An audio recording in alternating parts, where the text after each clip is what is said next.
Welcome to episode number 228 of the Savvy Social Podcast. This is a show dedicated to helping passion-led online business owners and entrepreneurs learn how to use social media as a tool to grow your business. I'm your host, ANDREA Jones, and I'm fiercely committed to helping you understand both the how and the why of social media marketing so that you can create connection, build community, and make your difference in the world.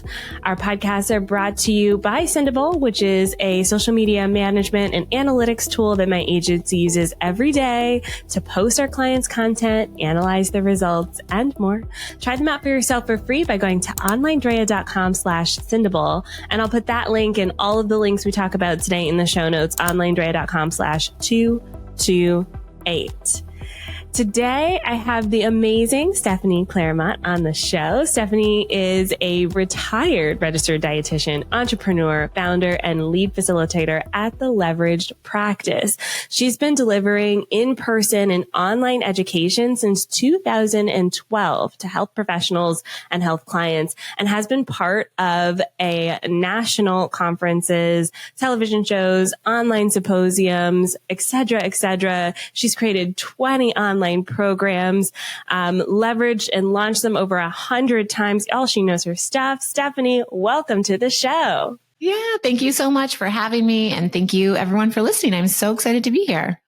I'm excited to have you on because you are one of my favorite internet connections. There's just certain people where I feel like I always go to their stories or I always watch their content and like we DM and, it feels like I know you very well through the power of the internet. So I'm excited to talk about how you show up for yourself. But I want to start at the beginning because you started in 2012. This was back when it was really just Facebook and Twitter. Yeah. But, talk to me about the beginnings of your business and especially the beginnings of marketing your business.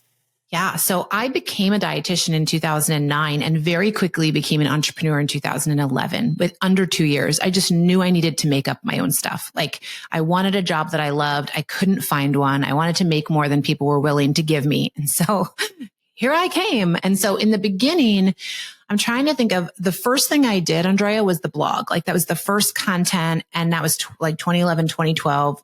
I started my blog and it was like once a month in the beginning. It was not often.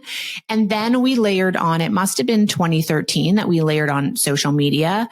And there was Twitter for sure, Facebook, meaning like a Facebook business page, I imagine.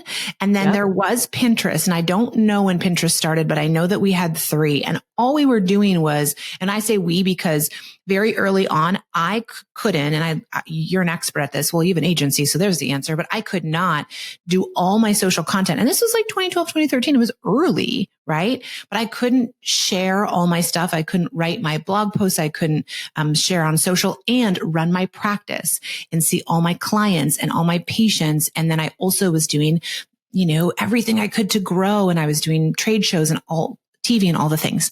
And so very early on, I say us because I started working with volunteers. I hired dietetic undergraduate students as volunteers. They worked with me for a year and they were the ones who would, draft the posts. I would edit and rewrite them. They would draft the blog, the social content, which basically promoted the post. So that's what we did. That's all we did. Old school. And I guess maybe 2013 was all of our stuff just promoted the main content that was on our website. And that's what I did for several years. Yeah. Yeah. Oh, I love that. And, a lot of what I teach today is still exactly that. Like have a main piece of content, use social media to drive traffic to that or remix it over to social. So I love that you started that as well. And you got support. I think that there's this idea sometimes that we have to do everything ourselves. And we have to figure it out ourselves as business owners. And there's so much value in hiring staff and getting coaching and getting support. And it sounds like you did that very early on. Where do you think that came from? I believe I was very ambitious. And I always say this, that I think I'm a little bit crazy. Like I think some entrepreneurs, maybe all of us, I don't know, but have like a little bit of like a crazy, like I can do anything. And I just had these big goals of like writing a book and having a TV show and like just being a big impactor. And so maybe so I did start in 2011. I started my practice then. I started doing some blogging. So then it was like 2012. And then I kind of partnered with another agency to try to make that work. And then I went out on my own. I don't know, late 2012, early 2013. I can't remember. I think late 2012. And then that's when I started to hire. But I actually had some volunteers because I was a dietitian. It's normal in the field of dietetics and health to have students kind of write you and say, hey, can I volunteer? Can I help? Can I learn?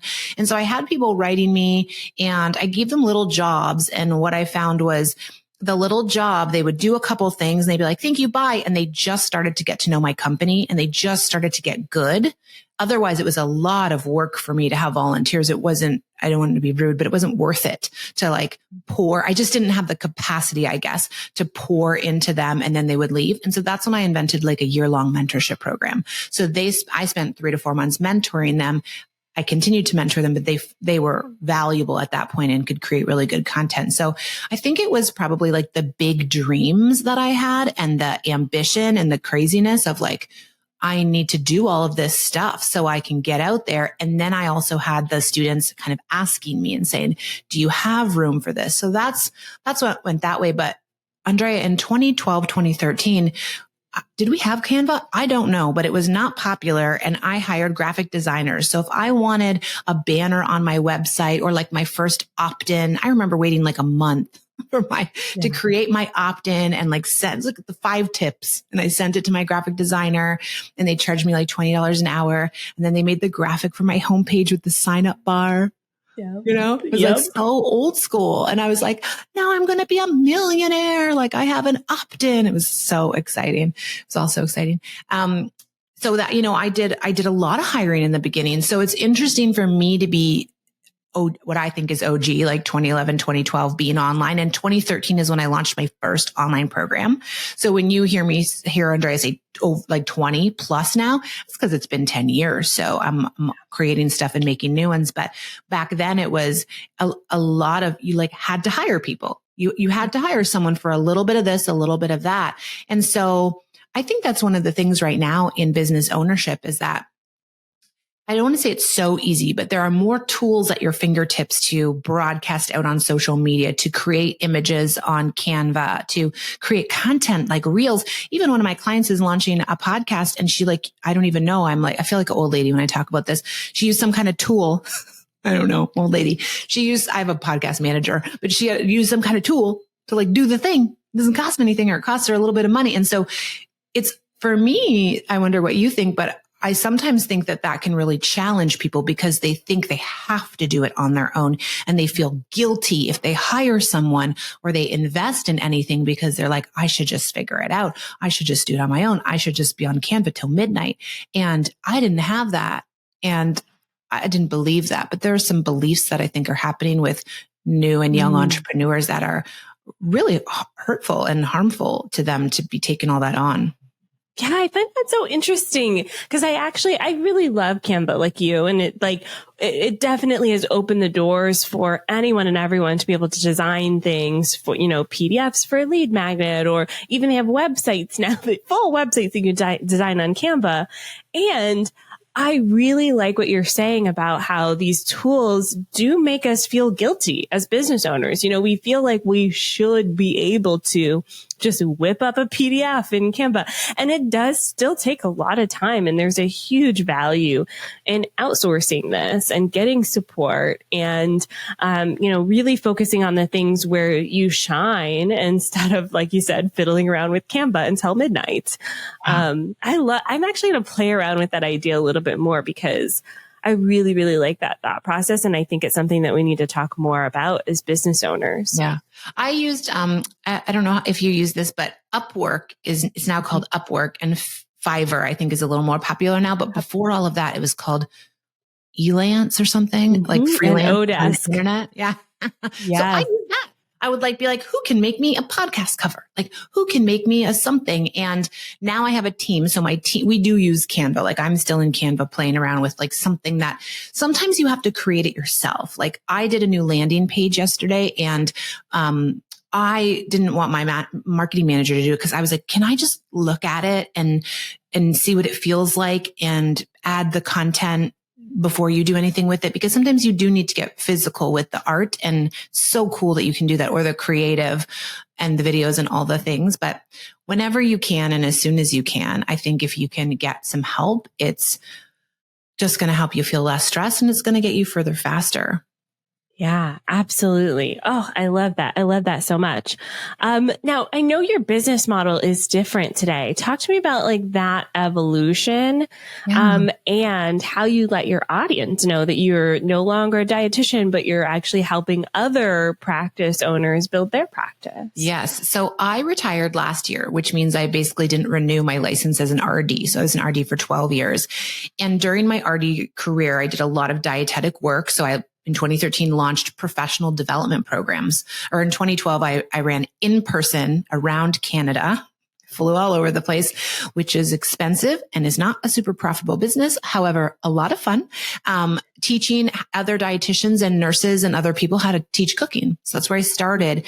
And then we had people in, for those of you Canadian listeners, but like Nunavut and all over, Nunavut is the cold, but like all over the place asking for this workshop to come to them. And we couldn't afford it. It wasn't a great business model financially. And so that's when we put it online in 2013. And then I released another training, and in 2014 created my second online program teaching on the FODMAP diet, which is for digestive health, which was the kind of dietitian I was. And then in 2014, I started dabbling with online courses for my digestive practice. So I really had two companies for a very long time: professional development, and then, the clinic, the digestive clinic, where I help people with IBS and digestive issues. And in the same business, I had people driving 3 hours to see me. And then I started doing like telephone consults, and I realized, what if I could do this over here? So that's why I got into the course world pretty early and created some content around that as a dietitian. And then I grew my IBS program into a membership. I had my first baby, and I didn't want to go back to one-to-one work. I didn't want to do that appointment stuff of trading my time for $150 or $200 or whatever my rate was. I wanted more freedom. I wanted more flexibility in my workday. I wanted more time to myself. I wanted more like creative and visionary and creation time. And I still loved coaching, but I wanted to just do it in a different way. And I was always really driven by efficiency, because I worked at a family health team and I worked in clinics. And I always thought like, what? This is so inefficient. Like I would have clients no show and late cancel or come back month after month after month with no change. And I could only see them every month because that's what my schedule allowed. At one point, my schedule was so busy in the free healthcare system that I could only see people every 6 weeks. And I was like, this is not going to help you. And so I was also kind of, I got to change this. I got to make this better.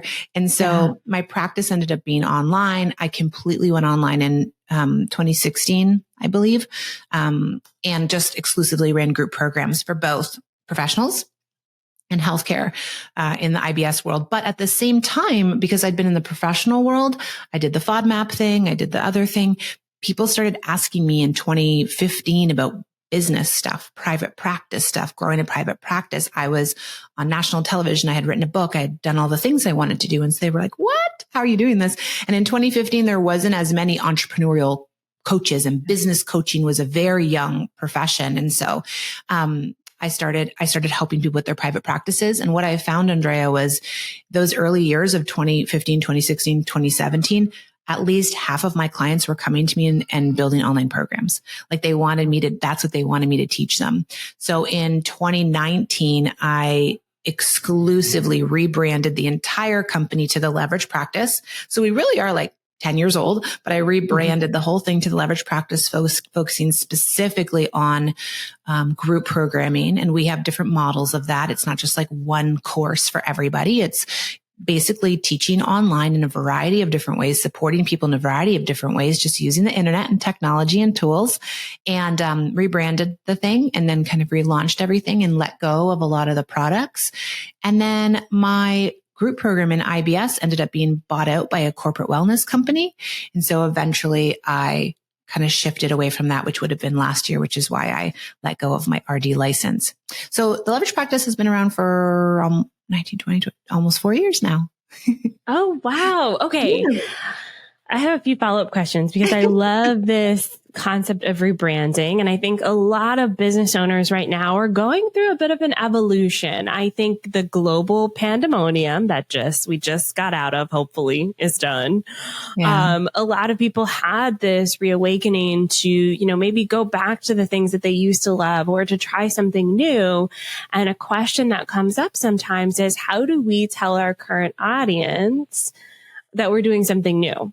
So talk to me about your marketing during that shift. Like, how did you let people know I'm no longer practicing? If you're a professional, I can help you. But if you're not, then I maybe need to refer you to other professionals. Like, talk to me about that process. I have to think back because it was definitely a transition and it definitely took time. And I still once in a while get a Facebook DM that's like, hey, Steph, like, can you answer this question about FODMAPs? And I'm like, no, I have no idea. Like, I am no longer up to date on anything. Do not ask me. But that reputation got so deep. Like, I published a book on it. So it's like on shelves. And so, that's a good question. So the first thing we did was take services off of stephanieclairmont.com, which was my original like personal brand. So we left the blog up and people could still find articles, and we put a tab up for professionals so that they could, come on over and learn more about our workshops and our trainings. I also had grown an email list for my previous company name, which was RD Workshops. And I had done several different workshops in 3 different areas. And so that email list got didn't get one email. I think the thing about rebranding or refreshing or creating a new offer or going in a different direction is you have to create a whole campaign around it. Just like for me, when I had my second baby, I disappeared for 3 months and I didn't come back and say like, buy my stuff. I had to create a whole like 4 to 6 week cadence of bringing people back into my world. So we had to put together, announcements and I'm trying to remember a rebrand. Now at that time though, I had no social media for the RD workshop. So the previous company was purely like a live webinar that I sent out to email lists. I'm old school. So there's lots of email lists of health professionals. So I would just send out a free webinar or even a paid program to all these email lists, and they would all just come to my website and buy my stuff. So we didn't really have social for that. But I had social for the digestive health area. And so we had to put together kind of announcements around that and close that down and let the email list know and all of those things. But the refresh, like the rebrand, I used the leads because not all of them, but some of them would want to continue on with me in professional development and business. And so we announced it to the list. We allowed people to unsubscribe. We allowed them to resubscribe if they wanted to continue to hear about us in that. And I also launched the brand with a podcast.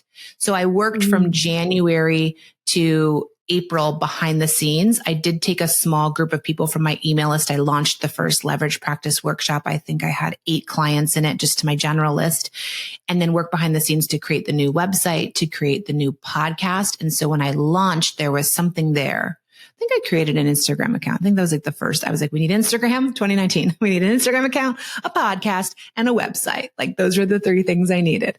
And so we did that. And then then kind of the bigger brand building and announcement was kind of like, here's the podcast, here's what we do, here's the workshops. And I had tested the first product run right around then, February, March, April kind of thing. Is that helpful? I am thinking back to what we had to do, but I just want people to know that if you are challenged with this, it is a process. It will take time, and you have to be thoughtful about the campaign that you're running. And I also think that it helps people when you know what you're doing. So for me, like I said, I launched a product, then I worked behind the scenes on the podcast, and I was clear when I was like, here's who we are and here's what we're doing and here's what we're focused on, instead of like, I think I'm going to do this thing or I'm trying this new thing. And people are like, wait, what? So yes. That's what I want to highlight is like the intentionality behind what you did. I do think sometimes because of the fast pace of the online marketing world, because we can move quickly, have an idea today, launch it tomorrow, doesn't mean we have to or we should.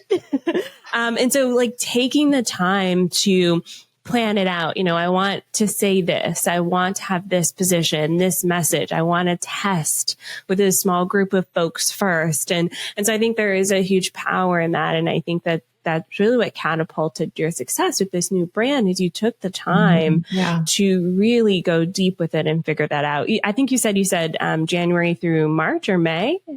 January through about like April, I would say. Yeah. Because the podcast launched in April of 2019. Perfect. Yeah. So that's, that's a couple months, 4 months there that you're really working on it. And so those of you who are listening, you're thinking about launching, give yourself enough time in that runway. It's super important. All right, we're going to take a quick break. And when we come back, I want to talk about your marketing. I love what you're doing on social, so we'll dive in there. And then we'll also talk a little bit about what to do, like how do you decide what's free on social versus what's paid in your program. So we'll take a quick break and we'll be right back. Interrupting cow, moo! I'm interrupting this podcast episode because I know you're here hanging out with me and you're interested in taking the next step in your social media strategy. Maybe your social media has gotten a little stale. Maybe you're looking to revive it. Maybe you just want to tie all of those pieces together. Well, I've got a super sweet gift for you. It is a free course that's going to walk you through step-by-step how to build a social media strategy that you'll actually stick with. One that works for you and your business, one that won't make you feel like you're on this content creation hamster wheel. And it'll help you leap and jump into a social media strategy that is sustainable. So check it out. It's at OnlineDrea.com/free. And when you sign up, you'll get a super sweet bonus of done for you captions, graphics, and more. Again, that's OnlineDrea.com/FREE. All right, back to the episode. All right, we are back. Steph, I want to talk about your current marketing because I see your reels. I like what you're doing. So talk to me about your content plan. Like, how do you plan to show up on social? I'm thinking of Instagram specifically, but let us know like the full strategy. Yeah. Well, first of all, I'm honored and grateful that you like what we're doing because it's so fast here. And earlier on, when I didn't have 4,000 children, like for those of you that are new to me, I have 3 kids. They are 7, 4, and 2. And one of them is running around right now screaming. So I apologize. She's fine. There's a nanny here. Like, I'm grateful for my family support. If you're like, how the hell does she do it? I have support. My husband works from home. My nanny is here. We have a cleaner. Like, I have support. So don't worry. I'm okay. But, I used to do everything. I used to be a workaholic. I used to work all the time and all weekend and all nights. And again, I think it comes back to that like ambition and drive to like make a difference and have an impact and make more money. And just like that desire that I've always had to just help and change more lives and have this impact and also create wealth and financial success for my family too. Then I started having lots of children. So now I'll say it's challenging. Like, it's definitely challenging. Our main platform is Instagram. We also have a Facebook group that's about like almost 3,000 people that we've been growing since 2019, like for a very long time. And then we kind of are on TikTok a little bit, like we were, and then we're off. Maybe we're playing with it again. We're also really interested in LinkedIn. So this is new for us. I do have a full-time social media manager, Taylor, who's amazing. You'll find her in the DMs. She's incredible. And she partners with me to help me work on the content. So she's actually coming over later this afternoon. So she comes over once a week in my house and we sit down with all of our ideas and then we create our reels together and she takes them home and she's the one who will do the write-ups on them and the words on them and the sounds. Like, again, I've become a grandma in this because I've grown a business, because I make more money now that I can have someone full time on my team doing this, which is I'm just so grateful for it. But it allows me to, again, step into that like visionary role, Andrea, where I can be like, what do the people need? And like, what are they saying? And what are they challenged with? And then Taylor can also get in the ground on the main floor and like kind of talk in the DMs and see what the challenges are. We come together, we make these ideas. And so LinkedIn is something that we're really excited about too. And we want to get into more. There's the screaming. I apologize. But, what we did, Andrea, was we'd test a lot of stuff. We play with new stuff. And when Taylor was first hired about a year ago, we did some of like the dancing. Oh my God, which is like just so awkward for me. And I like dancing. Like if you invite me to a party or a club, like, I'm going to have a drink and I'm going to have a dance. But is it my vibe? I don't know. But I just know that like we played with it. We tried some different things. Some things we think are really funny. Like we'll do anything Schitt's Creek and I'm all about it. And I think it's hilarious and I laugh at my own jokes. So some of the funny stuff we can do, the dancing a little less. But what we found, Andrea, is in Taylor looking at all the insights and the reporting is that when I talk, like when I just say, today we're going to talk about the different models of programs and which one's best for your practice. Like when I do a little 90-second chat about something, those do the best and those get the most views and the most stuff, all the stuff, all the stuff with it. Yeah. The last one we did that we just did that last month was how how the school system failed you or how university failed you as a health professional.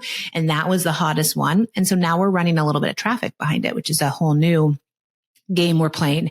But that's what we found. And that's what we're doing. And Taylor's always looking at that and saying like, this topic did really well. What if we played with a different angle on it? Or we literally did it again, but talked about it in a different way, or we got a case study and so we're also really trying to, and you're the expert at this probably way more than I, but like reuse content where we're like, so many people miss it and so many people need to hear it 4 or 5 times. So what are the things that we want to keep talking about? So we do have some content pillars. We do talk about like a couple of specific things.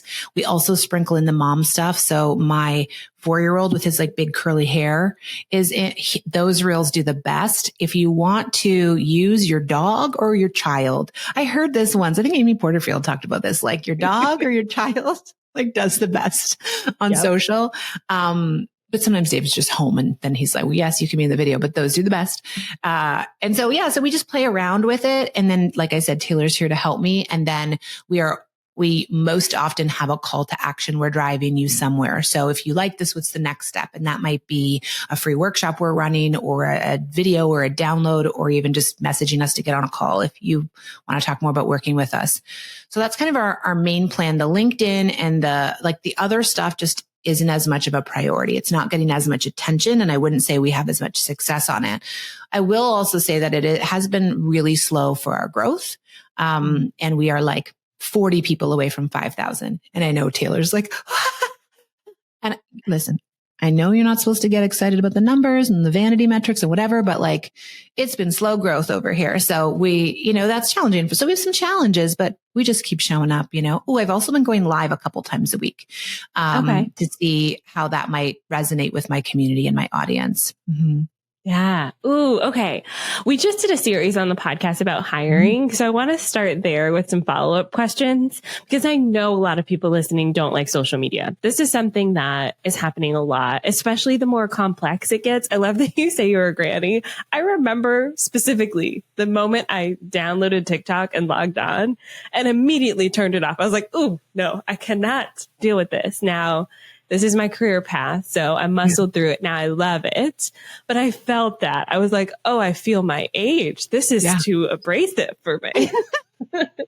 So I know a lot of people are looking to get support in hiring. Talk to me about like finding a full-time social media manager. What was that process like for you? Yeah.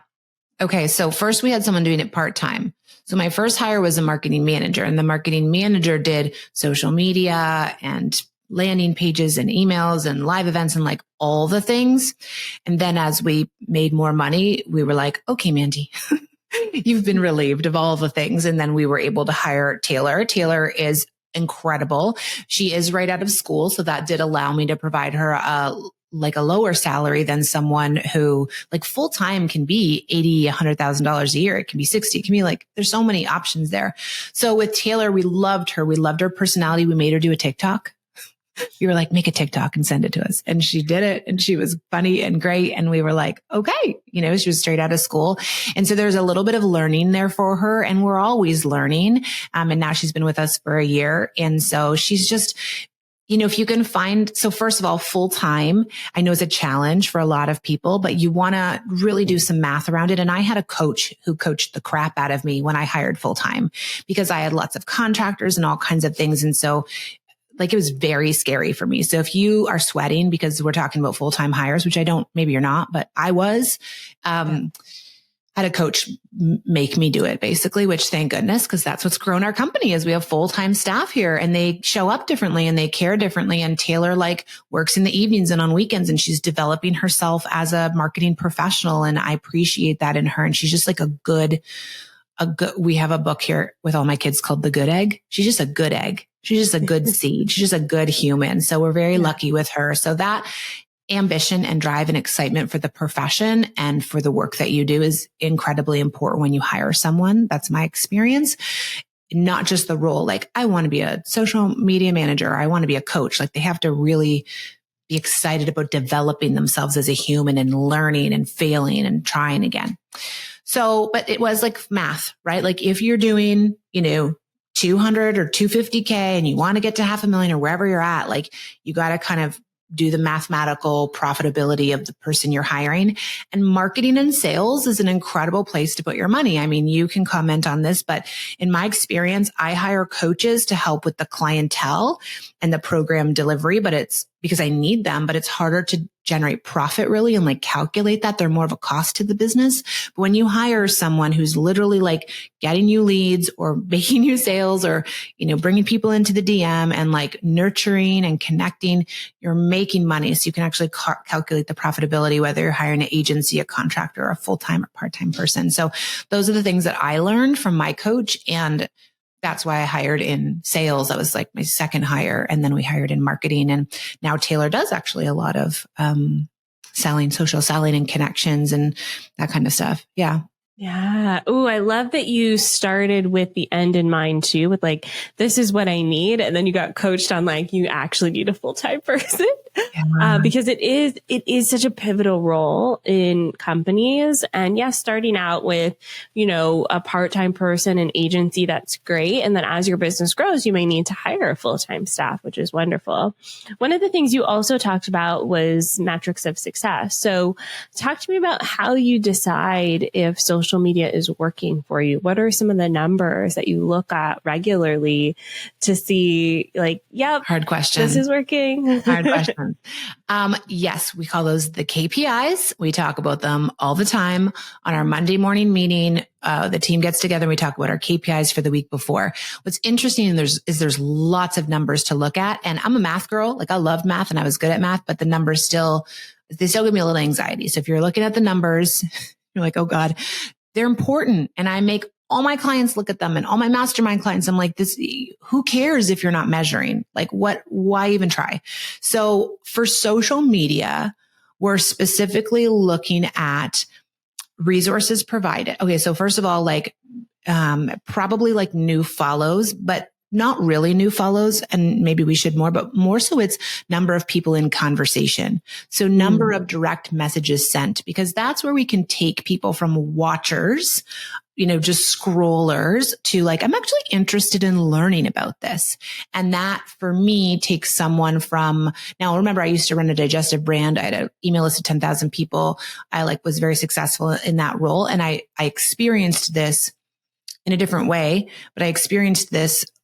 I think you're knowing where I'm going with this, like this load of people that are just watchers. They're just scrollers. They just want your free recipes, your free exercises, your tips. They're going to go try it. They'll never buy anything, which is fine. It's totally fine. Listen to the podcast, hang on Instagram, totally fine. But in regards to the business, making money, it matters how many people actually contact us. So number of people who are responding in direct message on a weekly basis, number of people who've been provided a resource. So a podcast to listen to, a video to watch, or have been invited to our next, live free event, because that's the conversion, right? The conversion goes from thousands of people watching your stuff to hundreds of people saying, yes, I want to take the next step and learn something. So those are the main numbers that we're looking at. We also have another person in the DMs, like a full-time person who's having conversations with people, just getting to know them, if we're a good fit to help them with anything, providing them with free resources and moving them to the next step, which is opting in or attending an event with us. So that's the main stuff in social media numbers. Did I get it right? Did I miss any? Yeah, that's so powerful. And I love the switch away from followers to conversations. I mean, that's honestly the magic of social media is like you can literally talk to anyone in the world at any time. And it's not like, radio ad or a billboard where you kind of have to wait for people to reach out to you. You don't know how many people are looking at it. So I think that's a very powerful thing. In the DMs, I'm getting super specific here, but in the DMs, are they, communicating as if they are you, or no. They sign their own name, or? Yeah, I'm not and no judgment, and you do whatever feels good to you, but like, it didn't feel good to me for people to be in the DM and be me. It didn't feel good to me. Some people it does, and they like learn your voice and they're in the DMs and it's wonderful. And I'm okay with that. But for me, I was like, it's okay to have people on my team. It's okay to have someone else's name communicating with you. I think that that's great for our professional organization. Like that's completely fine. So we have both of them signing either Taylor you'll talk to or Valeria in the DMs. Yeah. Ooh, I like that. And I like that you're showing that you have a team as well. I think there is that's one of those success signals that, indicates, you're not always going to talk to Stephanie. There's a team of professionals here that can really help you. Okay, my last question is one that we get a lot, which is about, especially as an online educator, it's about how do we show up online? Like what is free versus paid content? And especially with your business model, you talked about, teaching in Instagram Reels, you have your free live events every single month, and then that leads people into your various programs. So how do you decide what's free and what's paid? Yes. So at the Leverage Practice, we teach clients how to develop their online program and then how to like launch it and market it out in the world. Now, I don't teach social media. I will not be your Instagram coach. Nope, I will not. There's other people for that, like the owner of this podcast. But for me, that's not my space. But we do help you with the free like workshop, like the free live event, which could be a webinar or a multi-series, that kind of thing. I help them with that opt-in kind of phase of it that moves into the sales process. And so what I teach, and this is the same, whether you're doing a free class or to me, it is pretty close, social or whatever, is it's the beginning. So it's the stuff where your people are, where your ideal clients are, right? If you have a 12-step process, you're not giving people all 12 steps on social media. You're not giving, or you're free anything. You're not giving them all the steps. Why would they ever buy your stuff? You're just a volunteer, which is fine if that's what you want to have as a business. Probably not a business, probably a volunteer organization, but really think about where people are right now. And they're at the beginning, especially the people who like want to work with you, right? So on social media, we have some content pillars and we're talking about the early things. So we talk about for us things like, where does an online program fit in your practice? What do you do if you're insurance based? How do you incorporate one-to-ones with a group program? What are the different models of group programs? How do you just get the idea out of your head? Pricing, like what would I charge for that? Like those kinds of beginning things, like that's what we do. And when we teach our clients, it's really about those beginning things of the journey as well. So that's how we try to go about it. We also have some buckets of content. Like one is like about staff, it's like that kind of personal bucket. We want to show that side of the human behind the brand. And then one is more like the content part of it. And then, another one would be more about like the product.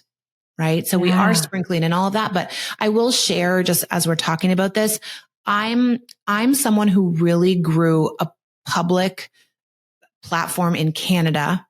So if you're American, you don't know me, but like in Canada, I was on our one of like 2 national TV shows or like 3 of them. I had this book.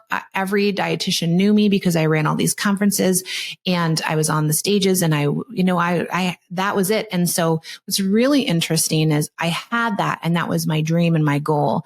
And after I had babies, I didn't want it anymore. So I'm much more of a private person now than I was 10 years ago.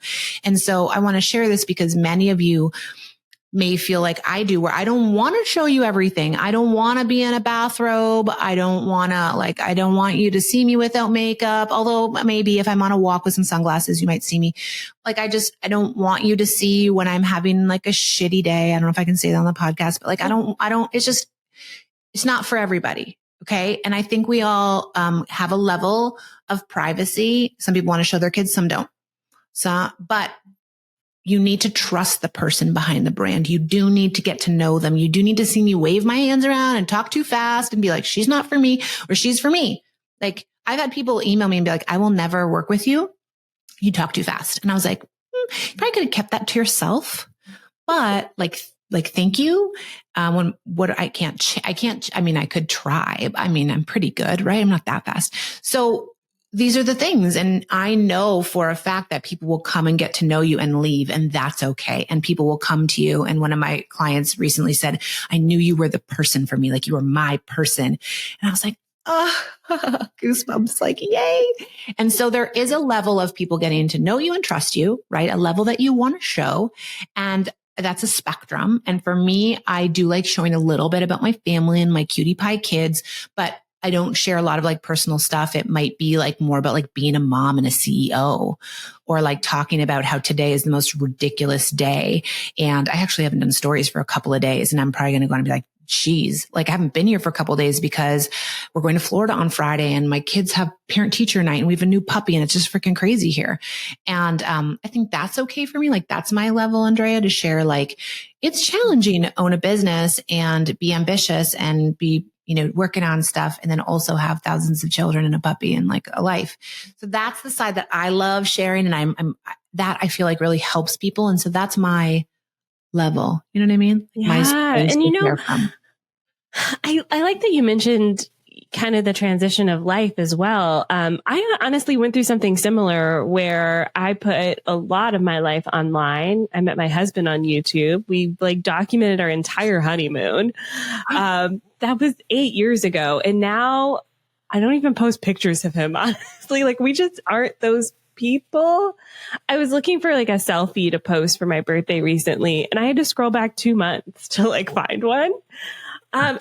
It's not the way that I show up anymore. And I'm okay with that. Like, I don't want to be that person, but I love the evolution, and we can always change our minds. Like, I'm probably going to change my mind again in the future. Yeah. So I like that. Mm-hmm. And then I love what you said too about like the types of content you share. There's so much intention around, you're sharing your personality, because if they don't like what they see in a reel, they're not going to like the program, right? Because that's the same delivery method.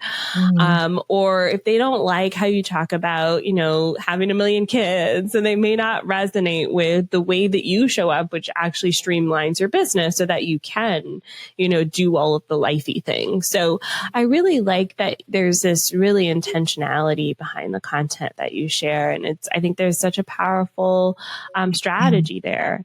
Are you going to try anything new in the new year, in the next year? I don't know. Whatever Taylor tells me to do, I guess we're going to do. But I think like LinkedIn is our next thing of just producing. Like, I listen to Gary Vee once in a while, and I let him just yell at me through the podcast. Just once in a while, I'm like, I need Gary Vee to just yell at me for 30 minutes. So, Gary's all about like tons of content. And so I'm just listening to him talk about LinkedIn. So I definitely would like, right now I believe, Andrea, we do about like 6 reels a week, like just one a day. But for LinkedIn, I would really like us to give it a good shot of posting like twice a day on LinkedIn. I'd really love to see if we can do that.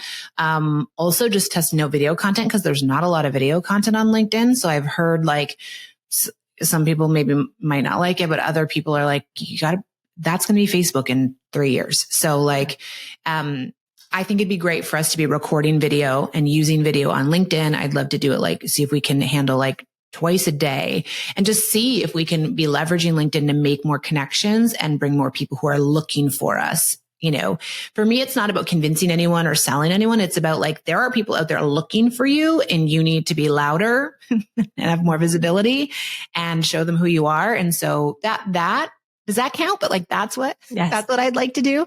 I wasn't going live for a while, and the 2 lives a week is new for us just the last month. So we're playing around with that as well. And then we also run free live events, and we run those in our Facebook group. But I've gone back and forth about this. I don't know if you run these like kind of 5 days or anything like that. Do you do those? Yeah. So we'll probably play back around with pop-up groups versus the main group, which is just kind of a different way to like come into a room with people and house people. So those are just, maybe that's boring, but like, those are the new things I'm trying. And then whatever Taylor tells me we have to try. No, it's not boring. We're huge fans of LinkedIn over here. In fact, hint, hint, we'll be doing our LinkedIn challenge in January. We do it every year. This will be our fourth or fifth year. I saw you do that. I messaged you. I was like, this is so cool. I love it. I forgot. I'm sorry. Yeah. Yeah, no, we're a huge fan of LinkedIn. Twice a day feels like a lot, but that's totally Gary Vee's style. And it's doable if you have the team, right? Like, that's when you ramp up. So absolutely love that. So I'm going to be watching and waiting for your LinkedIn strategy. I'm going to look out for it. I love that.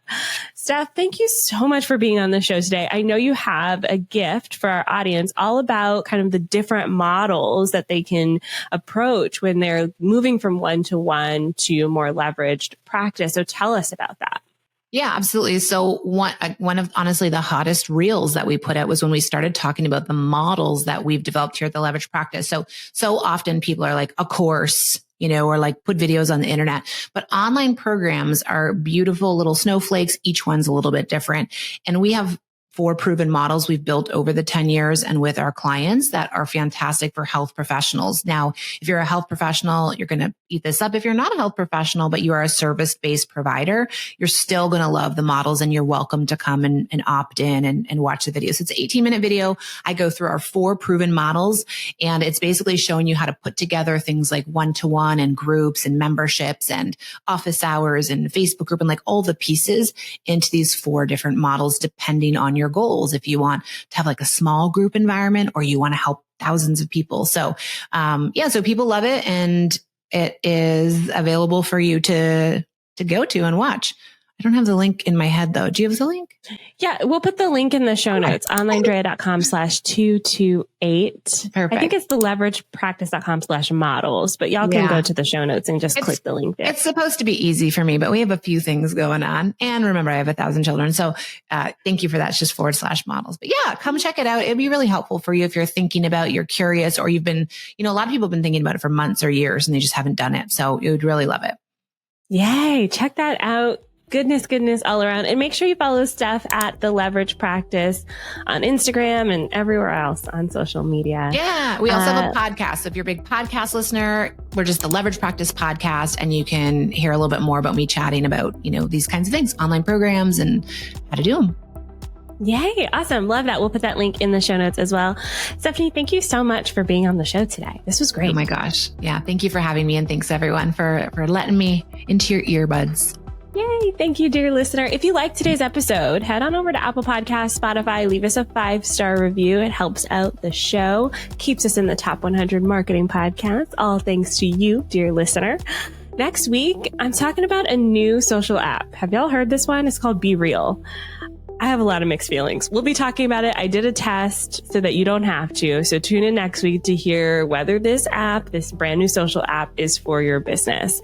I'll see you then. Bye for now.